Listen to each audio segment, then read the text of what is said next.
Revista Veja, isto é, além da Folha de São Paulo. É fundadora da agência de comunicação sindical Oboré, e ela também já foi roteirista de programas de sucesso da TV Globo, como TV Pirata, Sai de Baixo e o programa infantil TV Colosso. Apresentou um programa de entrevistas do Canal Brasil e é ativista da causa LGBTQIA. É cofundadora da Associação Brasileira de Transgêneros, a ABRAT, e também é cofundadora do projeto de empregabilidade de pessoas trans, o Transempregos. Conversaremos hoje com Laerte Coutinho. Nesse episódio do Além da Zona de Conforto, vamos falar sobre carreira. Dentre tantas possibilidades, o que te levou a ser cartunista? É algo que veio da sua infância? Sempre né? Todas as crianças desenham, e eu desenhava, meus irmãos também desenhavam. O que se passou é que em determinado ponto da vida o desenho se revelou como uma via de expressão melhor que outras, né? Uma via de expressão favorita, assim. E eu continuei desenhando. Agora, o gosto pelo desenho de humor, não sei explicar por que veio. Lá em casa, a gente sempre teve, quando eu era criança, né, sempre teve acesso a uma quantidade muito grande de revistas, livros, publicações, imagens. Então, eu me via estimulada por muitas fontes, assim. Acabei tendo especial prazer e gosto, assim, com histórias em quadrinhos e com desenho caricatural, assim, né? Eu lembro que você, numa entrevista, você falou que era muito fã do Enfio e do Ziraldo. Mas, assim, você tem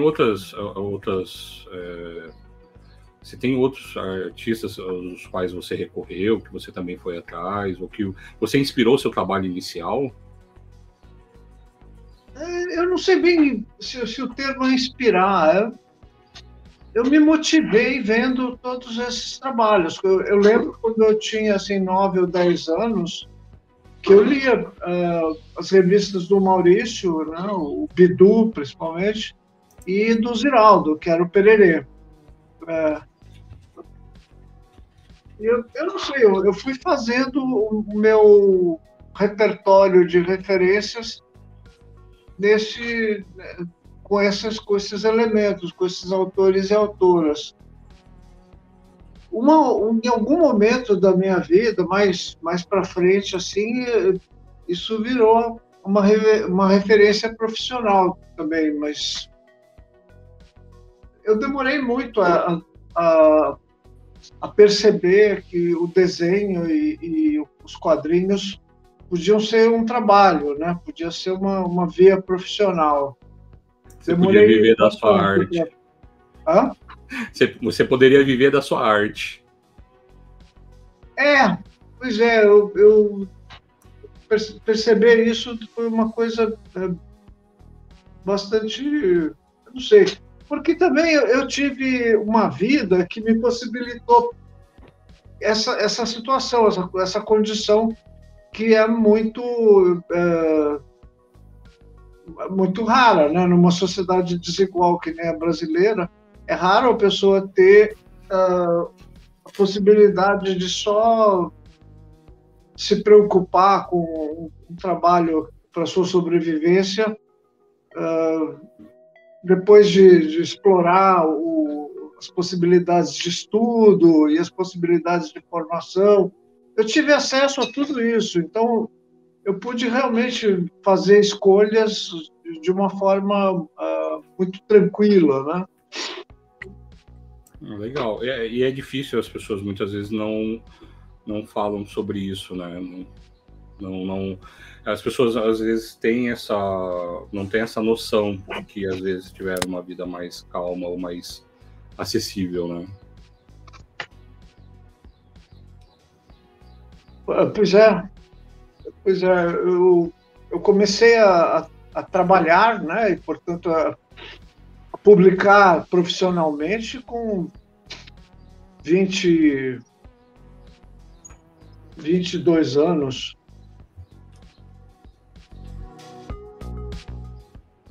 A gente sabe que seu filho também é cartunista, né? E uma curiosidade nossa é saber o que você diria para uma pessoa que quer ser cartunista hoje no Brasil. O que você disse para o seu filho na época? Eu nunca disse nada para ele. Ele não é cartunista exatamente, ele é um ilustrador. Aliás, é um ótimo ilustrador, é um desenhista incrível. E eu nunca precisei dizer nada para ele, para falar a verdade. Se eu fosse me preocupar com alguma coisa, seria com a possibilidade dele ter um traço, ou ter um estilo que de alguma forma lembrasse o meu, ou se confundisse com o meu. Acho que podia ser um problema para ele, mas não é. Ele tem um trabalho absolutamente pessoal e muito, muito bom, né? Ele é um desenhista incrível e autor de quadrinhos também. Mas ele não é um cartunista, no sentido de que ele não trabalha com desenho de humor. Ele fez os desenhos, os roteiros são do Daniel Galera. Isso. Depois ele lançou como chama, que é história e desenho deles, que chama... bom, tem o Beijo Adolescente, que são vários volumes. Uhum. E tem o... Eu estou ficando velha e meio desmemoriada. Daqui a pouco vem o nome. Acho que é Hirai, né? Mensur, é. Que é sobre um estilo de luta. Isso eu vi também. Tá. Bom, você foi do Partido Comunista quando jovem. Isso te influenciou no seu trabalho, principalmente naquela fase sua inicial? Sim, eu entrei no Partido Comunista respondendo a uma inquietação minha também em relação à sociedade brasileira, em relação ao modo como eu via a sociedade brasileira e a possibilidade de uma busca política, né, do povo. Era fruto de uma inquietação sua? Sim. E eu conheci pessoas na universidade que eram do partido e que me convidaram e lá fui eu. É mais do que visível que o seu trabalho antes da transição é completamente diferente do que você tem hoje. Antes era mais voltado a personagens, hoje em dia muitas vezes até autobiográfico. Isso foi de uma... transição, você está falando transição de gênero? Isso, eu acho que é melhor... As mudanças no meu trabalho não tem nada a ver com a minha transição de gênero. Então, elas foram... você começou em 2004, que você começou a mudar Foi fruto do que isso? Foi fruto de uma impaciência própria sua ou foi alguma outra situação que aconteceu? Do que você está falando? Isso? De você mudar a sua forma de trabalho. Então, assim, você tinha uma outra forma de trabalho, um foco. Você tinha os personagens que te acompanhavam há muitos anos.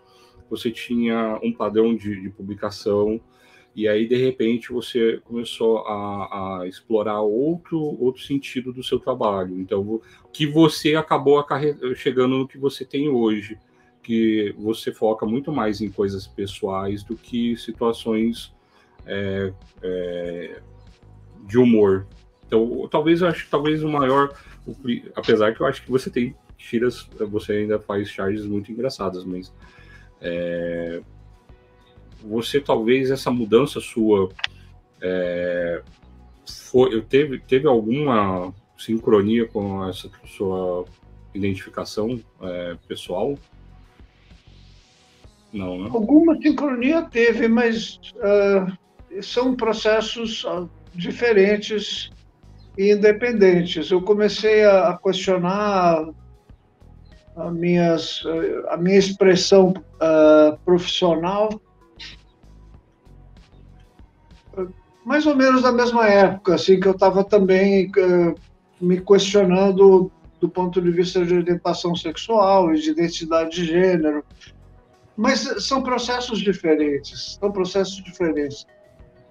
Eu comecei a conduzir uma busca nessa parte de desenho, de história em quadrinhos, ali por volta de 2002, 2003, o início do século, assim. E isso veio vindo junto com as minhas inquietações também na área de orientação sexual e coisas de gênero. Mas são processos bem diferentes. Mesmo sexo e gênero também correram de forma separada. Eu primeiro resolvi parar de brigar com a minha homossexualidade e a percepção de que isso podia também conduzir a uma busca de gênero veio um pouco depois, assim. Então, a parte de busca gráfica, né, de expressão gráfica e tal e tudo, já vinha vindo desde o início do século, assim. Teve um momento em que eu resolvi soltar franga e, como chama, parar de desenhar personagem, porque eu não estava convencida de que aquilo me representava, sabe? Eu estava achando que eu estava vivendo uma coisa que já tinha se esgotado. Não estava sendo um modo bom para trabalhar. Então eu resolvi trabalhar de um jeito completamente novo, assim. Laerte, e como é o seu processo criativo? Você ainda trabalha no papel ou já se rendeu ao digital? Desenho em papel e escaneio, e no computador eu uso o Photoshop para terminar o desenho e fazer o arquivo da arte e mandar para a publicação que pediu.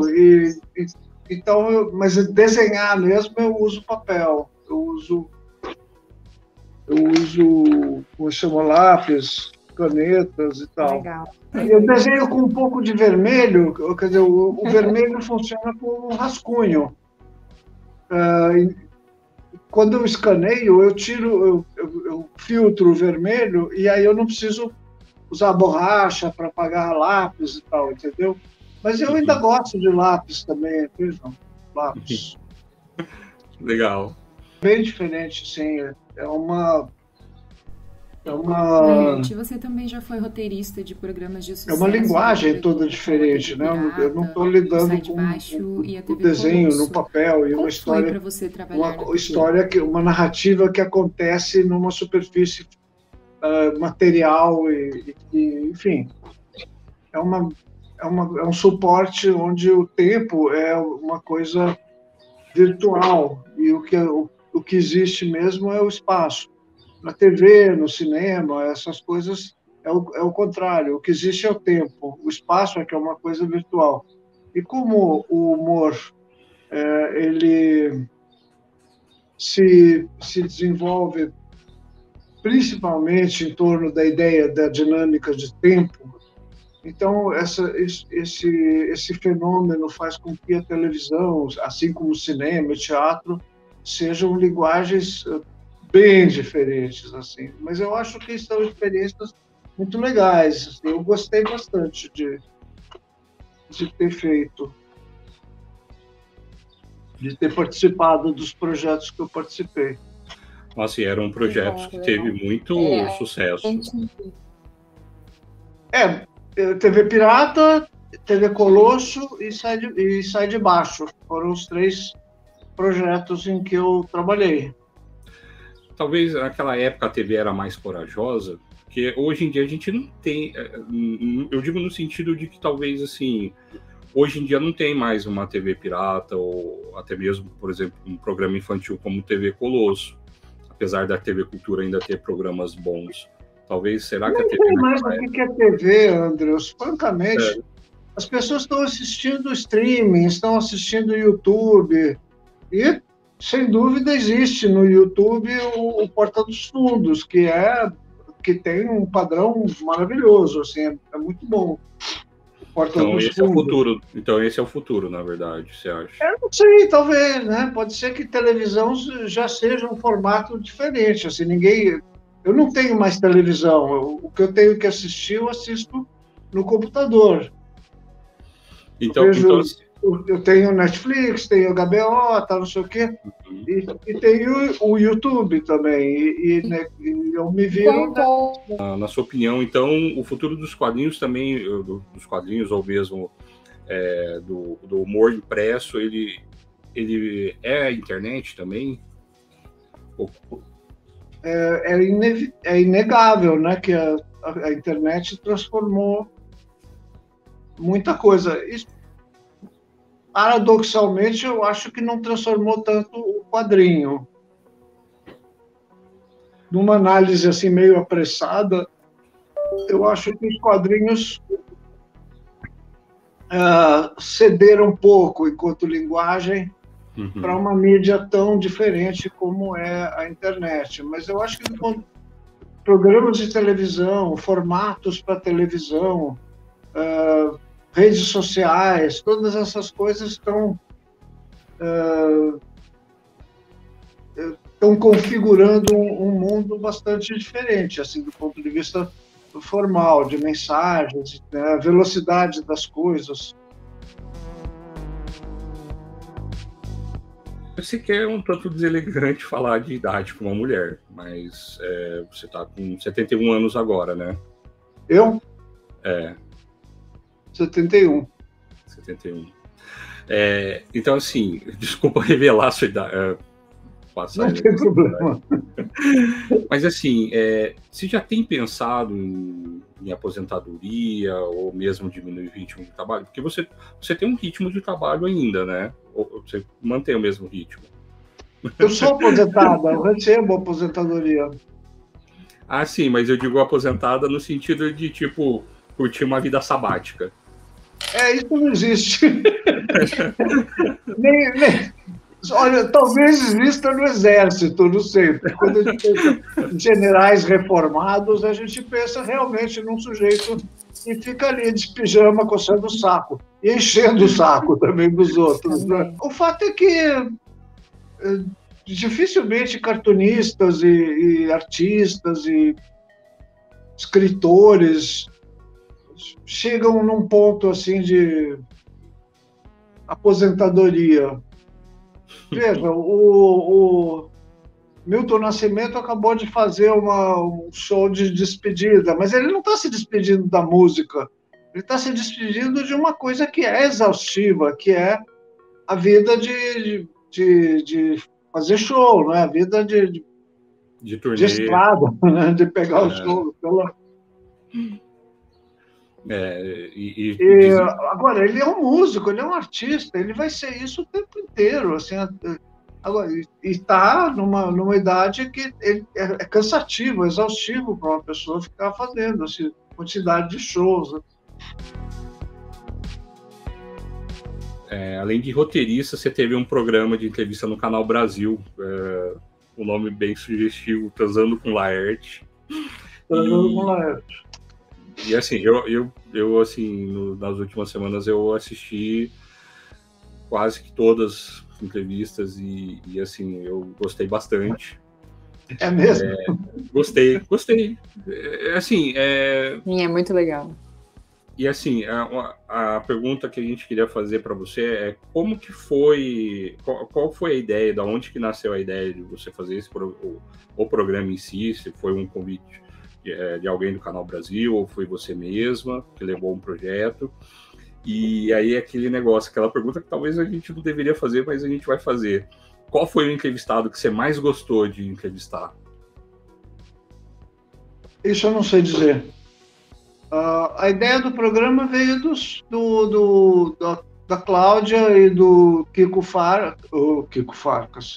Goifman, que sugeriram isso no Canal Brasil.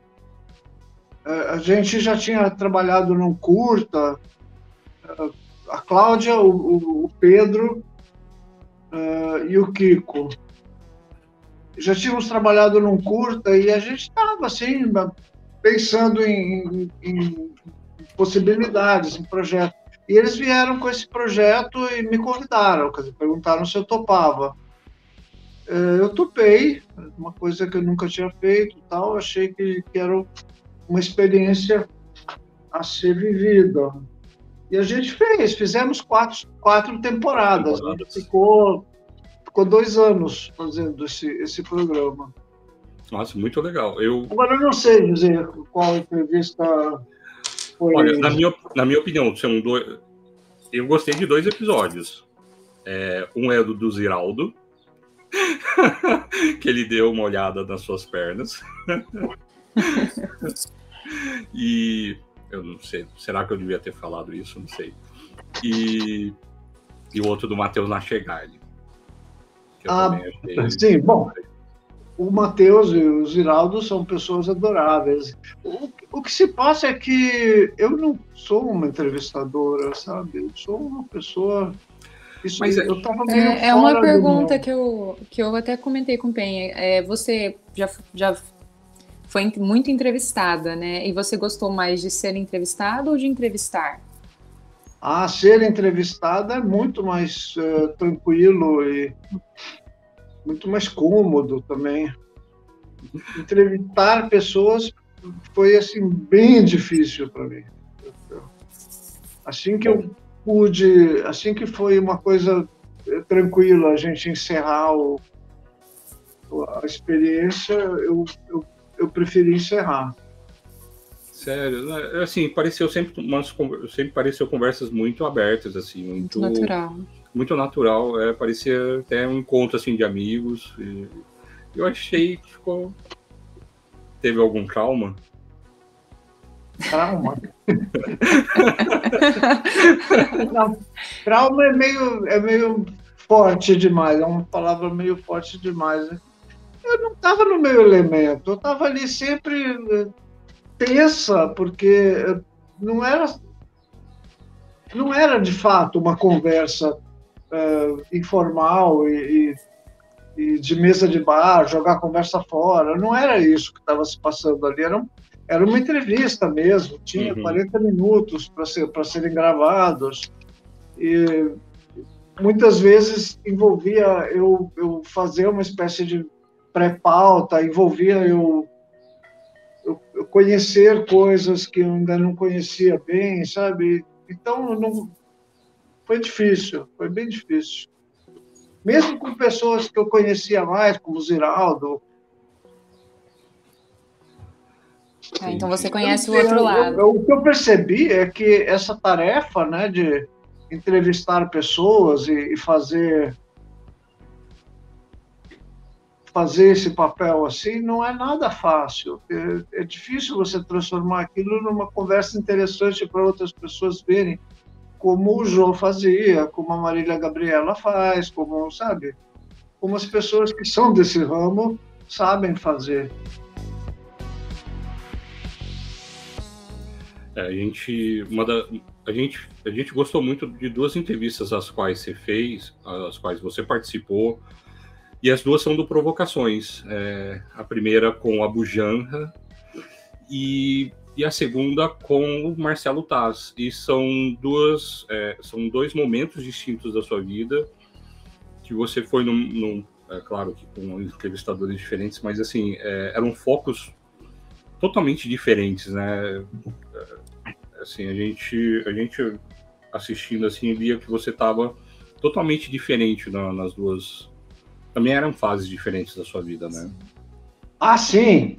Do Abu Janra, eu tinha acabado de resolver tornar pública a minha transgeneridade. Então, tinha muita coisa que eu estava assim, ainda amaciando, né? Maquiagem, o modo de me vestir, tudo isso eu tava... Era motor amaciando, assim.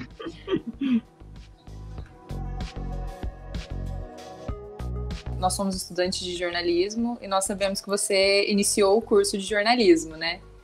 E como alunos que sempre ficam pensando em trancar o curso, em largar o curso, a gente queria saber por que você parou o curso, não terminou o curso de jornalismo. Porque eu sou uma péssima estudante, eu sempre fui uma péssima estudante, e o meu aproveitamento como parte de um processo acadêmico assim é quase nulo, sabe? Eu, antes de jornalismo, eu fazia música na mesma escola de comunicações.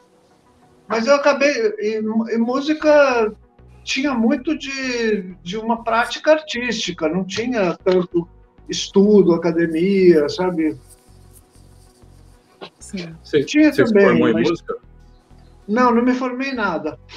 Mas música, para mim, tinha uma dimensão, uma prática que predominava. E é isso. Eu sou uma péssima estudante. Eu gosto muito de ler, e leio bastante, mas eu não leio com facilidade textos acadêmicos, nem filosofia, nem sabe. Eu tropeço bastante nessas coisas. Então, para mim, terminar a faculdade era uma coisa assim que não era muito importante. Eu parei em música porque eu comecei a trabalhar na imprensa como ilustradora.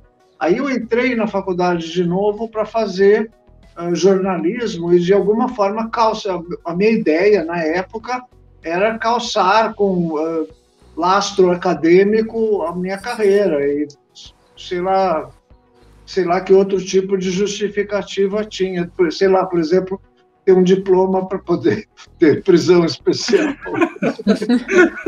É verdade, as pessoas falavam isso, assim, que se você tiver um diploma, você vai para uma prisão especial, se te prender, né? Agora, quando eu percebi que eu já tinha registro de jornalista, eu nem precisava disso quer dizer, não tinha nem essa desculpa. Preciso ter um diploma, porque daí eu posso pegar o registro de jornalista no Ministério do Trabalho. Mas eu, como ilustradora, já tinha acesso, já tinha esse registro. Você entende? Porque era uma das funções dentro do jornalismo que não requeriam que a pessoa tivesse um diploma. Atualmente, acho que está tudo aberto. Acho que a regulamentação da profissão hoje não exige diploma total. Não sei como está, mas eu acho que está assim. Mas naquela época, precisava de diploma para a pessoa se registrar, menos em algumas funções. Ilustração era uma dessas funções. Tinha também repórter fotográfico, eu acho que diagramador. Essas funções não requeriam diploma.